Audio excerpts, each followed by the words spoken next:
Tired of project chaos? Jira checklists are your secret weapon, transforming complex tasks into easily conquered steps.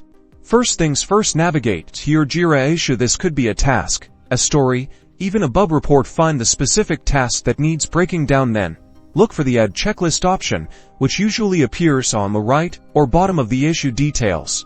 Click the Add Checklist button. This opens up a field where you'll start creating your checklist. The first step is to name your checklist field something relevant to the task. This helps you stay organized. Now, start adding your checklist items. These are the individual steps or subtasks that make up the bigger task. Keep them concise and actionable. Think right: introduction, research keywords, record voiceover, etc. As you or your team works through the task, simply click on the checkbox next to each item to mark it as complete. Jira automatically tracks the progress, showing you how far along you are. Back on the main task view, you'll see a handy progress bar reflecting the percentage of checklist items completed. This gives everyone at a glance a clear picture of where things stand. Assign checklist items to team members for clear ownership, boosting collaboration. Using Jira checklists is a simple yet powerful way to manage tasks, track progress, and improve your team's efficiency. Embrace the checklist and unlock your project's potential.